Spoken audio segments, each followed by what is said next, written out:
কেমন আছো বলো সবাই? আমার বিয়ের ব্লগ তো তোমাদের সাথে আগেই শেয়ার করেছি, কিন্তু আমার ভাত কাপড় বা রিসেপশন কোনো ব্লগই তোমাদের সাথে শেয়ার করা হয়নি। আসলে ব্যস্ততার জন্য আমি আর সেই এডিটিংই করে উঠতে পারিনি ব্লগগুলো। কি করব বলো? তো যাই হোক, আজকে ভাবলাম ছোট করে হলেও তোমাদের সাথে ভাত কাপড় আর রিসেপশনের ব্লগটা অবশ্যই শেয়ার করা আমার উচিত, অনেকটাই এমনি দেরি হয়ে গেছে। তো 22 তারিখ ছিল হচ্ছে আমার ভাত কাপড়ের অনুষ্ঠান, আর ঠিক তার একদিন পরে 23 তারিখ ছিল আমার রিসেপশন পার্টি। আমার একদিন পরেই আমার রিসেপশনটা হয়েছিল। কাপড়, অন্ন, কসমেটিক্স সমস্ত কিছু ভালো থাকার জন্য যা যা কিছু লাগে সব কিছু দায়িত্ব নিলাম। আমি তোমার সংসারে সবাইকে ভালো রাখার দায়িত্ব নিলাম, আর সংসারে সবকিছু ভালো ভালো করার দায়িত্ব নিলাম।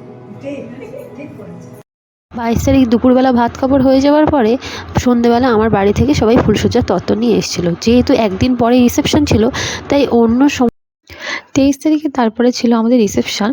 বাড়ি থেকে কাছাকাছি একটা খুব সুন্দর একটা আমাদের কমপ্লেক্স আছে, সেখানেই হয়েছিল আমাদের রিসেপশনটা।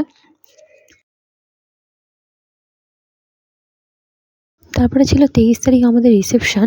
এই হলো আমার রিসেপশনের ফাইনাল ফুল লুক।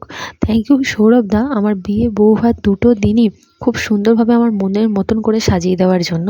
তো তারপরে আমরা 6:30 নাগাদ কমপ্লেক্সে পৌঁছেও গিয়েছিলাম। তার এই হলো আমাদের সামনেটাই মেন গেট, আর এখান থেকে একটু ভিতরে ঢুকে সামনেই কমপ্লেক্স। এই যে এখানে আমাদের সুন্দর করে নামটাম লেখা আছে। আমার বিয়ের দিনে না মেন গেট, তারপর ডেকোরেশন কিছুই তোমাদের সাথে ভালো করে শেয়ার করতে পারিনি। আসলে ভিডিওগুলো আমি এখনো পাইনি, পেলে তারপরে তোমাদের সাথে শেয়ার করতে পারবো। তো ওই আসলে নিজের বিয়েতে তো আর নিজে ভিডিও করা সম্ভব নয়। ওই বন্ধু-বান্ধব, দাদা, ভাই সবাই মিলে ভিডিও করে দিয়েছে। তো সবার কাছ থেকে কালেক্ট করে আস্তে, আস্তে ভিডিওগুলো এখন তাই এডিটিং করছি, এই হচ্ছে ব্যাপার। ওই জন্য বিয়ের দিনে কমপ্লেক্সের ডেকোরেশনের ভিডিওটাও তোমাদের সাথে তখন শেয়ার করতে পারিনি, যখন বিয়ের ব্লগটা শেয়ার করেছিলাম। করব, পরে যখন ভিডিওগুলো সব পাবো আস্তে, আস্তে করব। আর এই যে যখন আমরা ভেতরে ঢুকছিলাম, এন্ট্রির টাইমে আমাদেরকে ক্যামেরাম্যানের দাদাগুলো বললো, "একটু দাঁড়াও, এখানে একটা শ্যুট নেব।" তো ওই জন্য একটু দাঁড়িয়েছিলাম, এখানে কিছু ক্লিপ তুলে নিচ্ছিল ওরা। তো ঢুকতে ঢুকতে এত ভিডিও আর এত ফটো তুলেছে, শেষে আমরা বলছি যে আমাদেরকে ভেতরে ঢুকতে দেবে নাকি এখানেই দাঁড়িয়ে থাকবো বলো। হ্যাঁ, কি আর করা যাবে। ফটো তুলতে অবশ্য আমাদের দুজনারই একটু বরাবরই ভালোও লাগে। আর সেখানে তো নিজের বিয়ে বলে কথা, এখানে তো একটু ফটোশ্যুট না করলে তো একদমই চলে না, তাই না? আর এখানে তারপরে কিছু সেল ফাটানো হয়েছিল, তাই ছোট করে সেগুলোও তোমাদের সাথে একটু শেয়ার করলাম। আর হ্যাঁ, গঙ্গা নিমন্ত্রণ, গায়ে হলুদ, বিয়ের ভিডিও এখনও অবধি যারা ওই ব্লগগুলো দেখোনি, অবশ্যই কিন্তু ওই ব্লগগুলো দেখো। আর ভালো লাগলে অবশ্যই কিন্তু একটা করে লাইক দিয়ে যেও। একদম ভুলো না লাইক করতে, আর ভালো লাগলে অবশ্যই কমেন্টেও জানিও কেমন লেগেছে ভিডিওটা।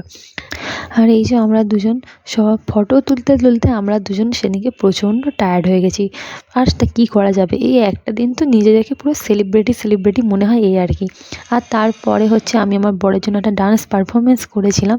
আর এই ভিডিওটা আমি এখানে গানটা দিলাম না, কারণ কপিরাইট আসবে সেই কারণে। তবে এই নাচের ভিডিওটা একটা ইউটিউবের আমি একটা শর্টসের মাধ্যমে আগেই আপলোড করে দিয়েছি। তো চাইলে তোমরা সেখানে গিয়ে অবশ্যই নাচের ভিডিওটা দেখতে পারো। এছাড়াও আমার গায়ে হলুদেরও কিছু নাচের ভিডিও আছে, সেগুলো আমি ইউটিউবে আগেই আপলোড করে দিয়েছি। তো তোমরা প্রত্যেকটা নাচের ভিডিও যদি দেখতে চাও তাহলে ইউটিউবে গেলে পেয়ে যাবে। তবে সেদিনকে বেশ অনেকগুলো নাচের ভিডিও তোলা হলেও আমি সব ভিডিও এখনও অবধি আপলোড করে উঠতে পারিনি। ওই 2-4টে হয়তো আপলোড করতে পেরেছি। তো তোমরা চাইলে সেগুলো ইউটিউবে গেলে ইউটিউবে পেয়ে যাবে। ইউটিউবের শর্টসে ওইগুলো আপলোড করাই আছে। আর এই বড় ভিডিওগুলোতে ওই কপিরাইটের জন্য আমি এখানে দিতে পারিনি গানগুলো। এই হলো ব্যাপার, আর কি করা যাবে। তো তোমরা চাইলে ইউটিউবে সেই শর্টসের মাধ্যমে আমি যে আপলোড করেছি ভিডিওগুলো, সেগুলো ইউটিউবে গিয়ে তোমরা দেখে নিতে পারো। তো চলো, ভিডিওটা আজকে আর বড় করব না। আর শেষের দিকে ছিল আমাদের একটা গ্রুপ ডান্স টাইপের। তো সেদিনকে আমরা প্রচণ্ড সবাই মিলে প্রচণ্ড আনন্দ করেছি, মজা করেছি, নাচ গান হই হুল্লোড়ের মাধ্যমে প্রচণ্ড মজা হয়েছে। তো চলো, ভিডিওটা আর বেশি বড় করব না। রিসেপশনের ব্লগটা ছোট করেই তোমাদের সাথে আজকে শেয়ার করলাম। তো ভিডিওটা ভালো লাগলে অবশ্যই লাইক করো, কমেন্টে জানিও ভিডিওটা কেমন লেগেছে। আর আমার চ্যানেলটাকে সাবস্ক্রাইব করতে একদম ভুলো না।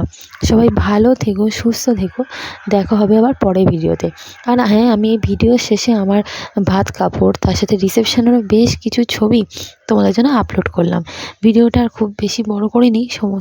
তাছাড়া তোমরা আমার গলা শুনে হয়তো বুঝতেই পারছো আমার একটু হালকা ঠান্ডাও লেগে গেছে, সেই জন্য গলার অবস্থা খুবই খারাপ। তো ছোটো করেই তোমাদের সাথে ভিডিওটা শেয়ার করলাম। যাই হোক, সবাই ভালো থেকো, সুস্থ থেকো। ভিডিওটা ভালো লাগলে লাইক করো, কমেন্ট করো। সবাই দেখা হবে আবার তোমাদের সাথে পরের ভিডিওতে। সবাই ভালো থেকো, সুস্থ থেকো।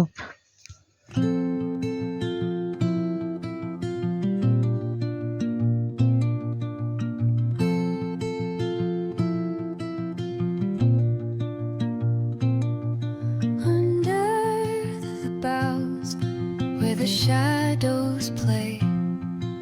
The wind hums songs at the break.